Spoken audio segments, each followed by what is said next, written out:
Are you guys ready to create beautiful custom dog bandanas? Let's get started.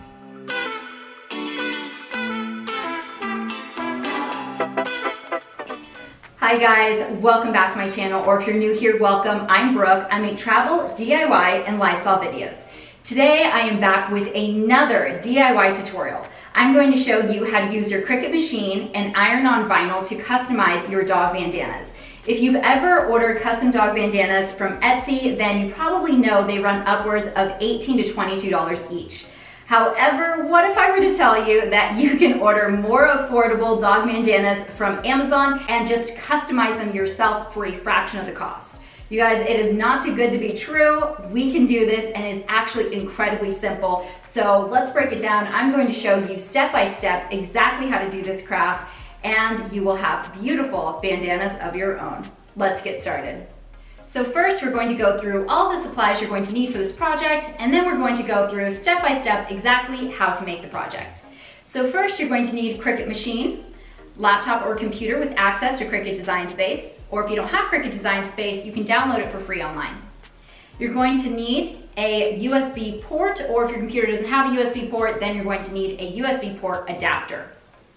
You're going to need whatever dog bandana you plan to transfer to, and make sure that you have pre-shrunk them. If you have not put them through the washer and dryer to pre-shrink them, then the first time you wash them, the garment will shrink and the vinyl will not, and the vinyl will become ripply, wavy, and it's not gonna have that beautiful, smooth, clean, professional look that we're going for. Next, if yours tend to pick up dog hairs, mine do, so I'm going to be lint rolling them before I transfer on my vinyl to make sure I'm transferring onto a clean, smooth surface. Next, you're going to need your cutting mat. Today, I'm going to be using standard grip Cricut mat, and this is just the 12 by 12. Next, you're going to need a cutting board. I am using a craft cutting board, but you can use whatever type you have. I also have a Cricut brand 45mm rotary knife. However, you can also use craft scissors or another type of craft blade. Also have a weeding tool, a flexible measuring tape, vinyl. Today I'm using Cricut Everyday Iron-On Vinyl. And then I have parchment because one of the bandanas I'm working with is polyester, which sometimes does not do the best under heat. So I'm going to put an extra layer between my polyester and my heat source, which is parchment. Next, you're going to need a heat source. So I'm using a Cricut press. However, you can also use an iron, and then a heat pad to protect your working surface. These are all the supplies you're going to need for this project, so let's get crafting. Starting on the Cricut Design Space homepage, I'm going to go to the top right-hand corner and click the green button that says New Project. This brings us to the blank canvas where we're going to design our project. On the left-hand side, I'm going to click Text, and I'm going to type my dog's name.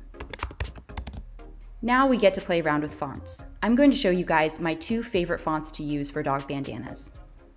Moving up to the top toolbar, I'm going to click the drop-down menu for font. My first favorite font to use is called Annie Lou. This is a fun, playful, curly font. Now I'm going to show you my second favorite font to use. Going back to the left-hand side and clicking text box, I'm going to type in my dog's name again.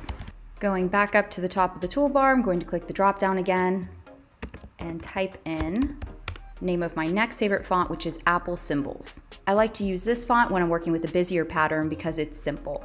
Now let's talk about font size. I typically like to use between 1.5 inch tall font to 2.5 inch tall font. Keep in mind that I'm making bandanas for large dogs. So if you're making a bandana for a smaller dog, I would use perhaps a smaller size font. Clicking the top text box, you can see that this font is currently 1.08 inches tall. Let's make this 2.2. Now let's make this font 2.2. As you can see, these are the same name and the same height font. However, they're completely different sizes. So for a larger font like this, I'm going to do just 1.5 inches instead. Now I'm going to just copy and paste and write my other dog's name, since I'm making bandanas for both of them. So I like this size. Now I'm ready to cut. I'm going to move again to the top right corner and click the green button that says Make It. As you can see, everything has populated in the top left-hand side of the mat, so I'm just going to spread these out. And then I'm going to be using 2 different color vinyls, so I'm also going to put them on different parts of the mat so I don't have to worry about where to put my vinyl. Now I'm ready to cut, so I'm going to move down to the bottom right-hand corner and click continue. At this time, I've already plugged in my Cricut machine and I've turned it on. At the top, you can see that it's connected. Now I'm going to select my base material. Today, I'm using Everyday Iron-On. Now it shows me some reminders. For example, it wants me to double check that my mirror is turned on. On the left-hand side, you can check that, and my mirror is actually turned off. So I'm going to click Edit, and then switch mirror on and click Done. Now I can choose what pressure. I'm just going to leave it as default. And then the blade that we're using today is the blade that comes in your Cricut machine. You don't need anything extra. So now we're done with Cricut Design Space and we're going to start preparing our mat. I'm going to be using the curly font on black vinyl. So I'm going to use my cutting board and I'm going to cut an extra ½ inch to what I actually need. Perfect. Pulling away the protective cover. Now I'm going to put this along the top, once again, face down. Perfect. So now I'm ready for the white vinyl. Once again, using my cutting mat, I'm going to measure, here's 6 inches. Again, going to allow an extra ½ inch. Going to bring back my mat, once again, shiny side down, making sure there are no bubbles. So now let's load up the tray and get cutting. Our Cricut load and unload button is blinking, so we are ready to load. Once again, looking out for those lips on either side, we're going to make sure that the corners of our mat go under that. While guiding in the mat, we're going to press load and help guide it into the machine. And then now the Cricut cut button is blinking. We're going to click that, and now our project is going to begin cutting. The machine has finished cutting, and now the load and unload button is blinking, so we're going to press that. And now we're ready to remove our mat. When removing our project from the mat, we're going to flip the mat over, and we're going to peel the mat away from the vinyl.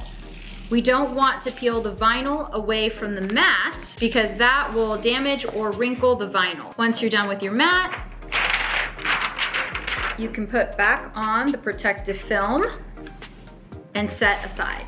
Now I'm going to cut apart the different names. So now I'm going to begin weeding. So I'm going to take the tip of my tool and I'm going to pick out the small little pieces of the inside of the letters. For example, the inside of the E, the inside of the D, the top inside as well, inside of the A. That actually looks like it's connected to the rest. Okay, so now I'm ready to weed the outside. So now I'm peeling away all of the vinyl around the letters. And as you can see, it is slowly revealing the letters. Perfect. Part of the inside of the S and A got stuck, so that's all right. I can weed that right out. Voila. All right, now we have Sadie. Now we're gonna move on to Hunter.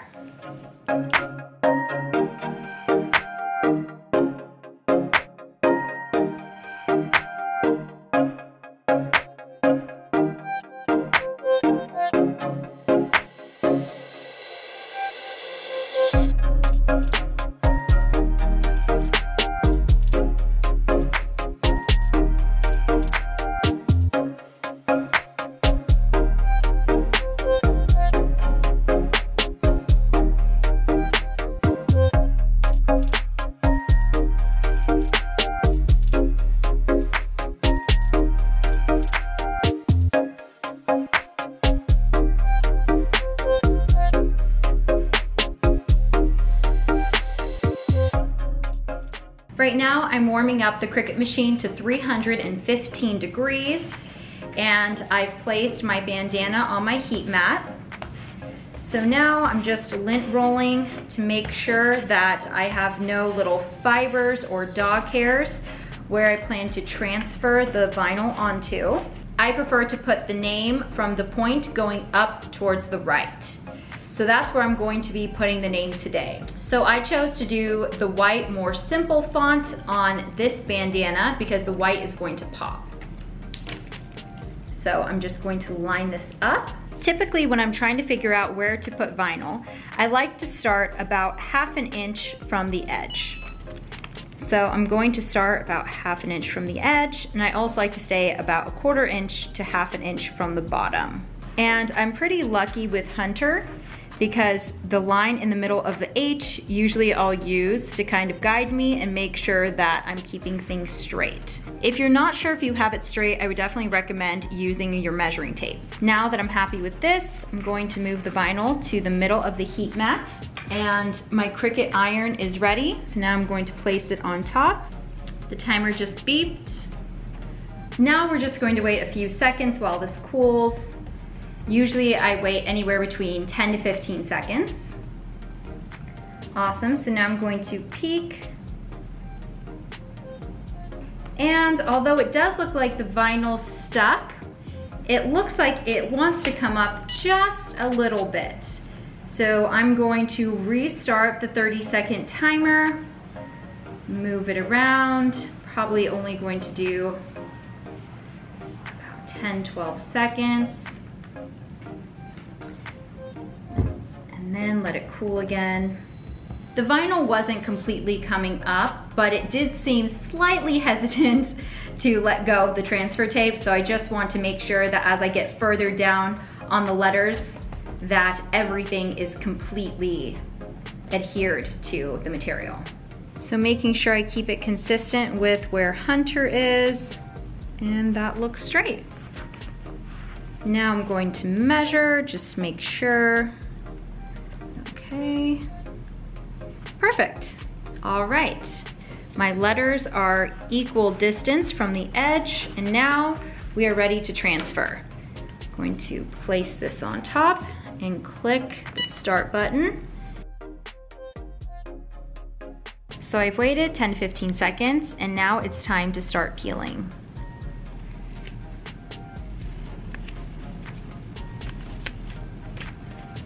Look how perfect that looks. Oh, I love it. So now I'm just going to start by lint rolling this material and preparing it for our heat transfer or vinyl transfer. Now this material is going to work exactly the same as the cotton. The only thing is that polyester can sometimes be a bit more sensitive to heat, which is once again why we're going to be using the parchment paper as a barrier between the vinyl or the material and the heat source. So now I have lint rolled, there's nothing on the material, it is clean and clear, and we're ready to start placing our vinyl and transfer tape. Once again, I like to go about 1/2 inch to 1 inch. That looks good. On the bottom, perfect. So actually, the second half of the name needs to come a little lower. Right, let's see that. Perfect. All right, so now that is straight. So I'm gonna move this into the middle of my mat. Place my parchment over, and we are ready. The heat press just beeped, but I'm going to go for a second round and move it around a little bit. All right, we don't need to do the full 30 seconds. So now we're going to wait 10-15 seconds for this to cool a bit. All right, here we go. Oh, beautiful. Look at that. Look how beautiful that looks. Think about there. Make sure the material under it is completely straight. Inch, I like that. Perfect.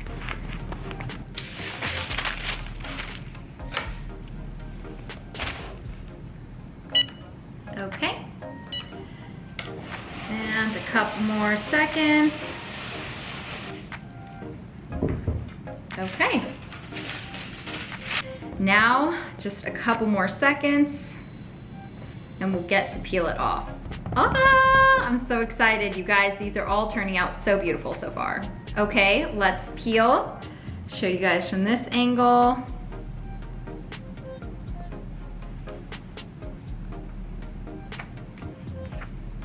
Wow. Oh, another beautiful bandana. I am so happy with this one. I love the black because it really stands out on the red and white compared to if I were to have done a white on this one. I always try to use a contrasting color. For example, black, of course, would have gone with this more, but isn't it cute how the name just pops? Wow, these turned out absolutely incredible. We've completed another amazing DIY project together, guys. These bandanas turned out absolutely amazing. I am so happy with them, and I hope you guys saw just how easy it is to customize some of your own dog bandanas. Etsy is going out of business after this. Thank you guys again so much for watching. If you found this video helpful, please be sure to give it a thumbs up. That way other people who would enjoy this content can find the video. If you have any suggestions for other DIY projects that you would love for me to do, please let me know in the comment box below. I would love to make more content that you guys want to see. Thank you again so much for watching, and I will see you in the next one. Bye, guys.